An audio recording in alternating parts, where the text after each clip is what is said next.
안녕하십니까, 장은영입니다. 한 주간 쏟아진 경제와 산업 전반 뉴스들의 배경과 그 뒷이야기를 살펴보는 경투 잔망경. 같이 진행을 도와줄 한지훈 기자 나와주셨습니다. 안녕하십니까? 안녕하십니까, 한지훈 기자입니다.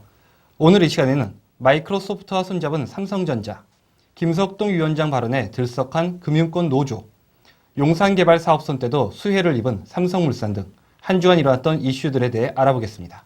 네, 삼성전자가 마이크로소프트와 크로스 라이선스를 맺었다면서요?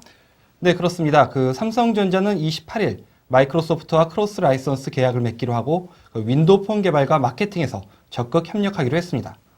그간 구글의 안드로이드에 올인하고 있던 삼성전자로서는 마이크로소프트의 진영에도 적극 참여하게 될 것으로 보입니다. 네, 그런데 삼성전자가 마이크로소프트에게 안드로이드와 관련한 로열티를 지급하기로 했다죠. 안드로이드면 구글인데 왜 마이크로소프트에게 지불하는지 궁금한데요. 사실 이것이 핵심인데요. 삼성전자는 크로스 라이선스와 더불어 마이크로소프트에게 로열티를 지급하기로 했습니다. 앞서 마이크로소프트는 안드로이드 OS에 자사의 이메일 송신 기술 등 특허가 포함되어 있다면서 안드로이드 폰 제조사를 대상으로 로열티를 요구해 왔거든요. 이미 마이크로소프트는 HTC, 에이서, 뷰소닉 등 6개 업체와 로열티 계약을 했습니다. 삼성전자가 바로 7번째 업체가 되는 셈입니다. 결국 삼성의 로열티 지급은 오픈소스인 안드로이드가 특허 공격에 매우 취약하다는 점을 증명하는 것이고요. 구글이 특허 확보를 위해 인수한 모토로라 모빌리티가 보유한 특허도 별 도움이 안 됐다는 결과를 보여주는 셈입니다. 네, 그렇다면 삼성전자가 마이크로소프트에게 지불해야 하는 로열티는 어느 정도나 되나요? 현재 삼성전자는 마이크로소프트와의 로열티 계약 조건을 정확하게 밝히지 않고 있는데요. 현재로서는 HTC가 맺은 대당 $5까지는 아니라고 전해지고 있습니다. 어쨌든 삼성전자의 스마트폰 수익성에는 다소 부정적인 것은 사실입니다. 삼성전자는 지난 2분기에 1,900만 대의 스마트폰을 공급했고 이 중 90% 이상이 안드로이드 폰으로 추정되고 있습니다. 이를 기준으로 대당 $5로 계산을 해본다면 분기당 삼성전자는 1,000억 원에 가까운 930억 원가량을 지불해야 합니다. 삼성전자는 2분기에 통신 부문에서 1조 6,700억 원의 이익을 냈는데요. 이 경우 영업이익의 5.6%가 사라지는 것으로 봐야 할 것 같습니다. 한 분기에 그 정도라면 1년에는 어느 정도나 될까요? 삼성전자는 올해 6천만 대의 스마트폰을 판매한다는 목표인데요. 이 중 90%인 5,400만 대가 안드로이드 폰이라면 한 해 한 3천억 원가량을 마이크로소프트에게 줘야 합니다. 물론 이것은 올해를 가정할 때 얘기고요. 본격적으로 로열티를 내야 하는 내년에는 판매 대수가 더 늘어날 전망이거든요. 따라서 액수도 더 커질 것으로 보입니다. 삼성전자로서는 부담이 클 것 같은데요. 네, 그렇습니다. 하지만 현재 상황에서는 어쩔 수 없는 선택으로 보이는데요. 현재 삼성전자가 애플과 치열한 소송전을 벌이고 있는 가운데 또 다른 공룡 기업인 마이크로소프트와 대립한다는 것은 좀 현실적이지 않은 게 사실입니다. 모두를 적으로 만들기보다는 우군을 만들어 애플에게 집중하는 것이 현명하다는 게 업계의 분석입니다. 또 마이크로소프트는 다른 기업에게는 크로스 라이선스를 통한 포괄적인 협력을 맺지 않았거든요. 반면 삼성전자에게만 특허를 공유하며 협력을 약속했다는 것은 그만큼 삼성전자를 중요한 협력 대상으로 보고 있다는 것으로 풀이됩니다.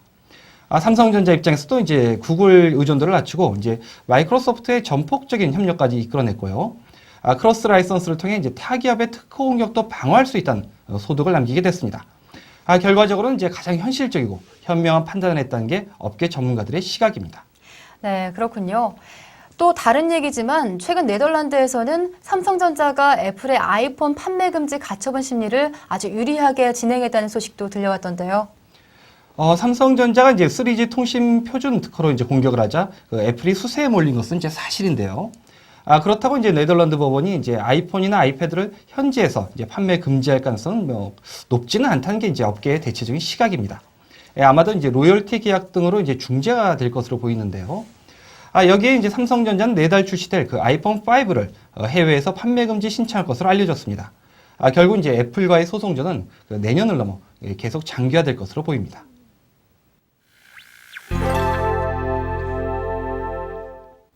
외환은행 매각과 관련해서 금융권 노조가 또다시 들끓고 있다고 하는데요. 김석동 금융위원장이 론스타의 조건 없이 지분 매각 명령을 내릴 것이라고 말했다는 한 매체의 보도가 전해지며 파란을 일으키고 있는 모습입니다. 김 위원장이 외환카드 주가 조작으로 대주주 자격을 잃는 론스타에게 외환은행 지분의 강제 매각 명령을 내리기로 했다는 건데요. 이에 따라 진통을 겪던 그 하나금융지주의 외환은행 인수가 확실시되고 있다는 내용입니다. 이에 대해 이제 금융노조는 즉각 성명을 발표하고 이제 김 위원장의 발언은 시장 반응을 살피기 위한 전형적인 언론 플레이라며 이제 강도 높은 비난에 나섰습니다. 네, 그렇군요. 어떤 점이 문제로 지적되고 있나요? 금융노조가 발표한 성명을 이제 살펴보면요. 이제 현행은행법에서 이제 강제 매각 방식과 그 절차가 이제 구체적으로 적시되어 있지 않다고 합니다. 다시 말해 이제 금융위원장이 직접 매각과 관련한 절차와 이제 방법을 명령할 수 있다는 건데요. 이 가운데 이제 김 위원장의 이번 발언은 이제 론스타의 그 외환카드 주가 조작과 관련한 그 판결이 나오지 않는 상황에서 그 하나금융에 대한 이제 지나친 편애가 작용했다는 지적입니다. 금융노조는 이제 김 위원장에 대해 이제 더 이상 이제 금융위원장으로서 자격이 없다며 이제 강하게 비난하기도 했습니다. 외환은행 노조 측 반응은 어떤가요? 외환은행 노조 역시 이제 성명을 발표한 등 이제 거세게 반발을 했는데요. 사태가 확산되자 이제 금융위원회는 그 해명 자료를 배포했습니다. 김 위원장의 이 발언이 이제 사실이 아니라는 건데요.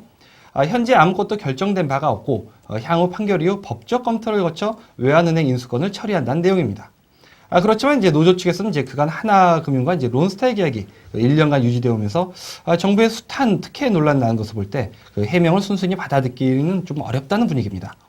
현재 노조 측은 이제 론스타의 문제를 법과 원칙에 따라 처리할 것을 요구 중인데요. 론스타에 대한 유죄 판결이 확정되거나 산업 자본임이 확인될 경우 즉각 징벌적 매각 명령을 내려야 한다고 이제 강하게 주장하고 있습니다. 네, 하나금융 주가에도 영향이 있을 것 같은데요. 시장 반응은 어땠나요? 이 같은 소동에 이제 하나금융지주의 주가는 이제 큰 폭으로 상승을 했습니다. 한때 이제 10%가 넘는 상승률을 나타내기도 했는데요. 이후에 이제 외국인들의 매도세가 집중되면 이제 상승폭을 일부 반납하기도 했습니다. 반면 이제 외환은행은 이제 하락세를 나타내면서 이제 온도차를 드러냈는데요.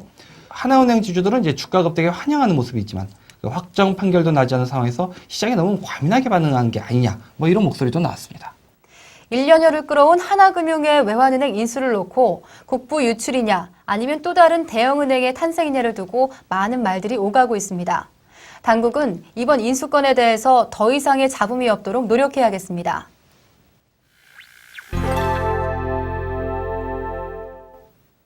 단군 이래 최대 도시개발 사업으로 불리는 용산국제업무지구의 랜드마크 빌딩 시공사가 결정됐죠.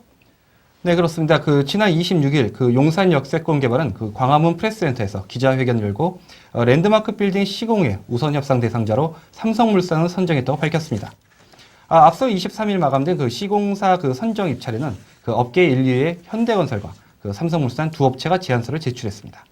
네, 삼성물산은 지난해 지급 보증을 거부하며 용산 개발 사업의 경영권을 반납해 논란을 일으켰었는데요. 시공권 수주에는 지장이 없었나 보군요.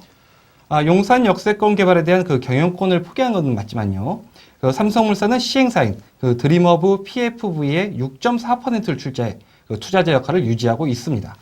따라서 이제 삼성물산이 입찰에 참여해 시공권을 따내는 것은 아무런 문제가 없는 상황인데요. 다만 업계에서는 이제 지급 보증에 따른 위험이 크다며 경영권에선 손을 떼더니 시공권을 챙겨간다며 눈총을 사고 있는 실정입니다.